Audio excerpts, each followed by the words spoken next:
नमस्कार, मी हरीश. आपण पाहतात अमरावती सिटी न्यूज. मित्रांनो, अमरावती महानगरपालिका निवडणुकीच्या तोंडावर आमदार रवी राणा यांनी घेतलेल्या धाडसी निर्णय सध्या शहराच्या राजकारणात चर्चेचा केंद्रबिंदू ठरलाय. भाजपासोबत युतीची चर्चा सुरू असताना युवा स्वाभिमान पक्षाने तब्बल 41 उमेदवारांची स्वतंत्र यादी जाहीर करून थेट शक्ती प्रदर्शन केल्याचे राजकीय वर्तुळात मोठी खळबळ उडाली आहे. भाजप युवा स्वाभिमान युती अस्तित्वात असताना केवळ 8 जागांची ऑफर दिल्याने अस्वस्थ झालेल्या रवी राणा यांनी तडजोडी ऐवजी संघर्षाचा मार्ग निवडण्याचे सूर आता जनतेतून उमटू लागले आहे. 8 जागावर समाधान मानण्यापेक्षा स्वतःची ताकद दाखवणे गरजेचे आहे, असा स्पष्ट संदेश या निर्णयातून देण्यात आला असल्याचे नागरिकांचे मत आहे. शहरातील चहाच्या टपऱ्यापासून ते सोसायटीतील चर्चापर्यंत एकच प्रश्न घोळतोय, युती कागदावर आहे की मैदानातही.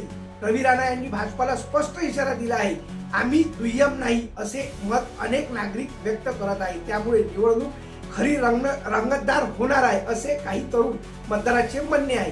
तर काहीच्या मते हा निर्णय भाजपच्या गणितावर मोठा परिणाम करणारा ठरू शकतो. 41 उमेदवारांची यादी म्हणजे केवळ आकडा नाही, तर अमरावतीत आपली स्वतंत्र राजकीय ताकद दाखवण्याचा ठोस दावा असल्याचे जाणकार सांगतात. या निर्णयामुळे भाजपच्या नियोजनात बदल करावे लागणार हे जवळपास निश्चित मानले जातात आहे. परिणामी निवडणूक आधीच चुरशीची, बहुकोनी आणि अनिश्चित होण्याची शक्यता बळावली आहे. युवा स्वाभिमान पक्षाच्या या आक्रमक भूमिकेनंतर भाजपाकडून अद्याप कोणतीही अधिकृत प्रतिक्रिया न आल्याने राजकीय चर्चांना अधिकच उधाण आले आहे. ही शांतता रणनीतीचा भाग आहे की अंतर्गत संभ्रमाचे लक्षण, यावर तर्कवितर्क सुरू आहेत. रवी राणा यांचा हा निर्णय युतीपेक्षा स्वाभिमान आणि ताकदीचा आहे, अशी भावना आता सर्वसामान्य नागरिकांमध्ये पक्की होत चालली आहे. आगामी काळात भाजप युवा स्वाभिमान युती प्रत्यक्षात टिकते की तुटते आणि या पॉवर प्लेचा निकाल काय लागतो याकडे संपूर्ण अमरावतीकरांचे लक्ष लागले. तेव्हा मित्रांनो, या संपूर्ण प्रकरणावर आपल्याला काय वाटते